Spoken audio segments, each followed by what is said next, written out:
Rick Perry's performance, if you can call it that, in the last debate has created doubt about him in the minds of many people around the country. But an ad from the Texas Democratic Party apologizing for George W. Bush and warning the rest of the country to be wary of Rick Perry sums up how Democrats in Texas feel. Take a look.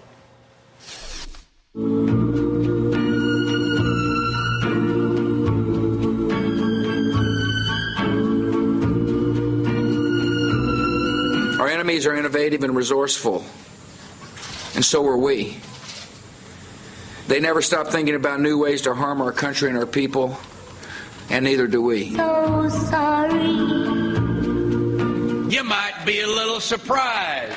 You might be a little shocked. You might be a little appalled.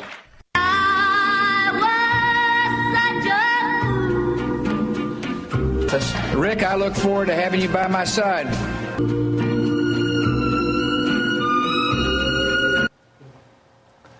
Well, you can't beat Brenda Lee anyway. According to an article in this weekend's New York Times Magazine, quote, some Republicans in Texas are beginning to feel the same way. A crisis of confidence deep in the heart of Texas, quote, explains it like this, quote, typically we close ranks when faced with criticism from outsiders, but the possibility of a President Perry has brought about a strange and, to my mind, never before seen turn of events, bragging about how bad things are here in Texas. Wow. So are Texans really turning their backs on their governor? Mimi Schwartz is the author of the New York Times Magazine piece I talked about. Also, she's executive editor of the Great Texas Monthly. And Wayne Slater is the senior political writer for the Dallas Morning News. So you've let the cat out of the bag, Mimi, and I thank you for it. Oftentimes we think that all Texans like all Texans. Not true? Or at least not for president? Not for president. I think this is something I don't remember seeing before, but I think there's a lot of questioning about whether this is a really good idea for Texans and for the rest of the world. You know, I go back to Wayne on that because, Wayne, for months I followed politics assiduously, if you will. I'm a junkie. And I never heard anybody talk up Rick Perry for president until about a couple of weeks ago. And then all of a sudden he was flavor of the week or the month. And then I wondered, how come I've never heard anybody talk him up before? A question that's sort of in your ear and you forget about it for a while, but it's coming back again. The reason nobody ever talked him up for president before is what we've seen these last three debates. Right? Well, because these people know him. I mean, Mimi has it exactly right. A couple of weeks ago, I was at a private club here in Austin with some Bush folks, a lot of Republicans, moderate Democrats, some going all the way back to the Johnson years.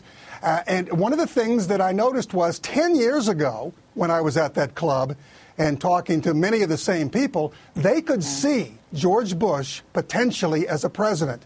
What I kept hearing 2 weeks ago from these people privately was, Rick Perry? Really?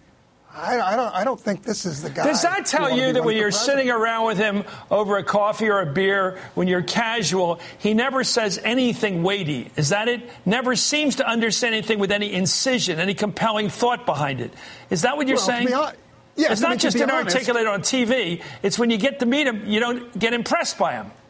Yeah, well, I'm not going to say that I'm not impressed by him, but let me just say one thing for me, and that's that all the years that I've talked to Perry and been around Perry, the thing that strikes me is that not that he never says anything weighty, he doesn't, but that he isn't interested in anything. He doesn't seem to be not just incurious like George Bush, but the thing that he's most interested in is having the office. None of these issues, none of these themes, public education, higher education, all the rest of it, I ever felt was something that he felt deeply about.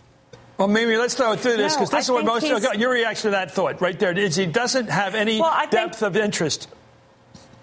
Well, he does have a depth of interest, and it's been extending his power in Texas. He's transformed the governorship because it used to be a symbolic job, and he has shown that through appointments it can become an extremely powerful job. But the question I'm asking, and the question I think Wayne is asking and everybody else, is to what end? who's benefited from that? And I would submit it's not the people of Texas. You make him sound like Idi Amin, all power and no content. Anyway, let's go. Let's go to Perry's record as governor has many Texans up in arms. In the New York Times Magazine piece, you write, quote, not just Democrats, but also a growing number of Republicans are quick to mention that Perry pushed the legislature to cut $4 billion out of public education. They talk about how Texas now has the lowest rate of the uninsured in the nation, the largest percentage of uninsured children, too, and how we're dead last in the percentage of adults with a high school diploma. So it's education and health, both. Yes, it's education and health care, and it's the workforce of the future. So I think what's happened is you have a lot of very serious, very moderate Republicans suddenly saying what's going to happen to this state down the road. Well, let me go back to Wayne. Is there any chance Obama could carry Texas against a Republican candidate? No. Whether it's Rick Perry, whether it's Newt Gingrich, whether it's any no, he will not. Okay, that's all. You mean Newt Gingrich would carry Texas? Boy, that is a blistering assault on the president. Let me ask you about Republican state. Okay, let's get back to this. It's not just a Republican state. The theme here, and one of the reasons why Rick Perry has won again and again, and there are lots of reasons, is because he understands that while Mimi is right, the establishment, many people who look in a far way about the higher education spending and public education spending and are concerned about what's happened in our state, that is more than offset by a general instinct in this state that government is the enemy. The less money you give to government, the better it is. That is a big constituency. Okay, let's go to a tougher question. Brains. I really want to get to this because Mimi, you wrote this provocative piece. I want to know how hard you go on this. I don't think it's a question of inarticulateness or failure to prepare for a debate. I sensed, watching the face of Governor Perry in these debates, I'm going to say vacuity. That's a mean thing to say. A sense of, gee whiz, why am I here? No matter why he's there, there seemed to be something in his face. How did I get in this situation? Why are these people being so mean to me? These questions are hard.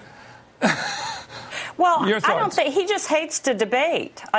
Historically, if you look at, he refused to debate Bill White during the last governor's race. He was eaten alive by Gary Morrow the last time he had to debate him. I think he knows this is something he's not great at and would probably go to great lengths to avoid. What does it tell you about him? But I also, what's it tell you, Mimi, about a guy that can't stand up there? Yeah. Yes, please. Excuse me? Yeah, go ahead. Well, in terms of Texas, I think historically we've been an anti-government state. But I think what has finally happened here is that people are seeing that government can do some good things. And now they're not around. For instance, during the forest fires, because of cuts, there weren't enough people to fight the fires. And I think this is where suddenly these anti-government people are going to experience a lack of government personally in the next few years. And I'm hoping they'll change their minds a little. Thank you so much, Mimi. Thank you. Hey, Wayne, we'll have you back next time as always. Mimi, you're a great guest, too. Thank you.